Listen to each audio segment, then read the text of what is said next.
The Kaplan Educational Foundation is a nonprofit dedicated to supporting high potential, low income students. Since its inception, the foundation has consistently guided Kaplan Leadership Scholars, primarily first generation college students, to gain admission to the nation's most competitive institutions.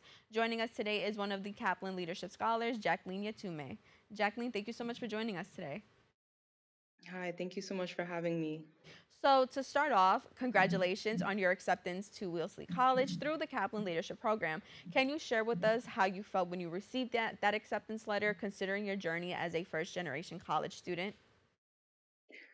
I was just overwhelmed. I was really happy and filled with joy. I was just happy to see that my hard work was finally paying off.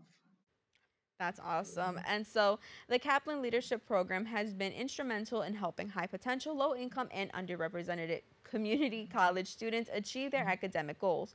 So, could you tell us about your personal experience with the program and how it has supported your educational journey?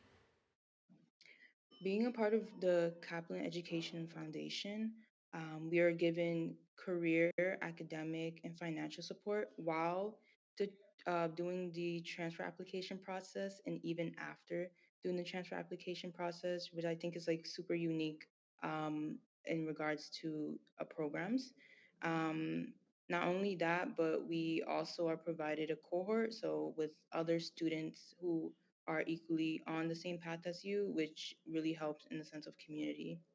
Yeah, absolutely. And as a Kaplan Leadership Program scholar, you've had access to extensive tutoring, academic advisement, leadership and career training, and just a bunch of other resources. So, can you tell us about a particular aspect of this support that made a significant difference in your academic success? Yes, I would say the community was a really big part of why I think I was able to succeed up to this point.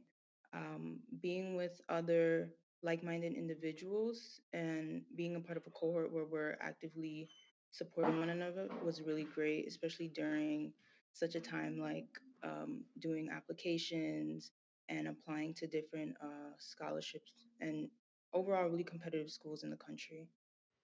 I like that you mentioned community because community is so important. And as a new grad college student myself, that community that I had with me was so important to be able to help me make it to that finish line. So, with that, for somebody who may not have a community, they haven't found, their people yet, what advice do you have to help them, get in, maybe start networking, start meeting people?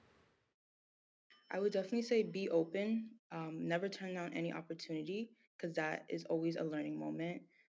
Don't be afraid to do things you've never done. I know initially it can be really weird and uncomfortable, but everything's a learning opportunity. So you can use that to learn and build on your future skills. That's awesome. And so my notes mentioned that you were initially intimidated by being the only Black woman in many of your computer science courses. Can you share how you overcame this challenge and what advice do you have for other underrepresented individuals pursuing STEM? Um, as a Black woman navigating technology, I realized very early that a lot of the reason why there's just not many of us there in these STEM fields is because we lack the resources, whether it's information or it's education or it's funding. And so with that, I think that kept me really motivated in pursuit of completing the degree that I'm completing now. And so I guess my advice for not only myself, but whoever comes after me would just be to keep going. I know in these spaces it can get really intimidating and uncomfortable, but um, keeping in mind that you will be the first of many that come across this path and people will use you as an example is really great. So. That is. And so, you also have a strong vision of starting a global nonprofit to educate women of color in STEM and prepare them for the workforce. So, what inspired you to pursue this goal, and what steps have you taken so far to make this vision a reality? Yes. So, as I mentioned before, just pursuing my degree in computer science really showed me that there's just a really huge gap and it needs to be closed. And there's different steps that we can take.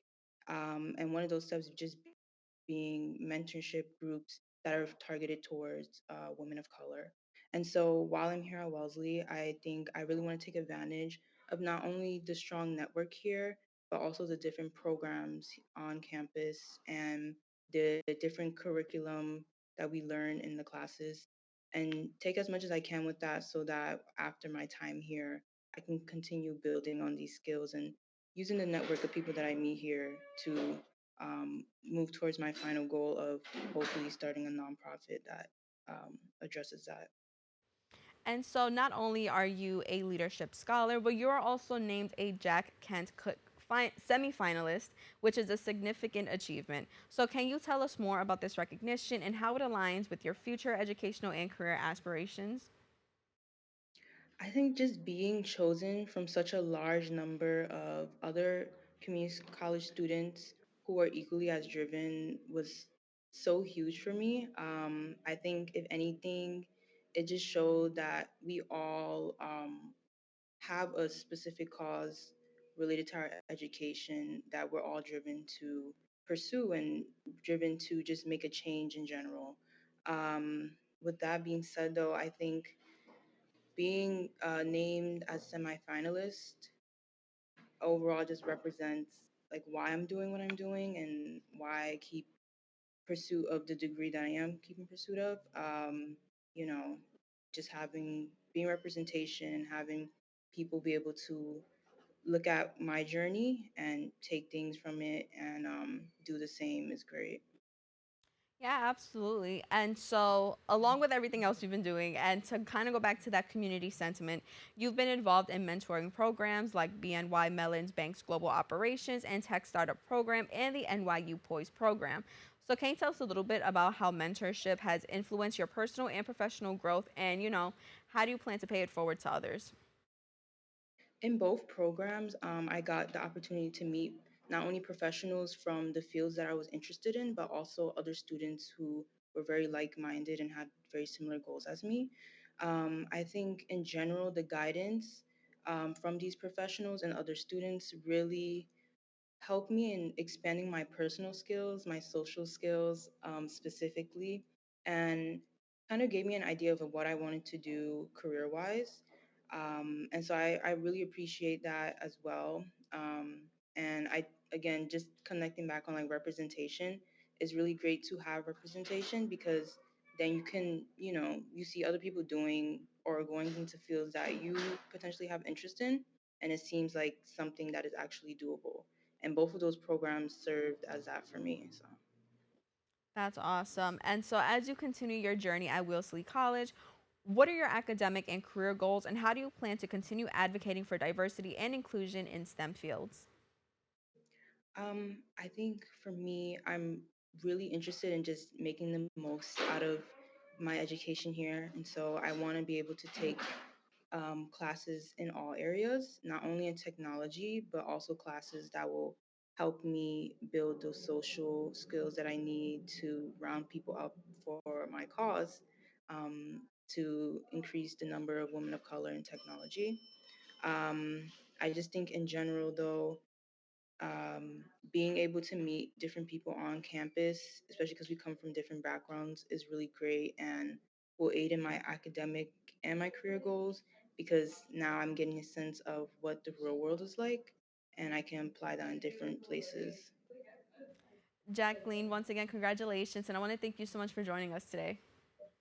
Thank you so much for For more information, you can visit their website at kaplanedfoundation.org. Don't go anywhere. We'll be back with more open right after this.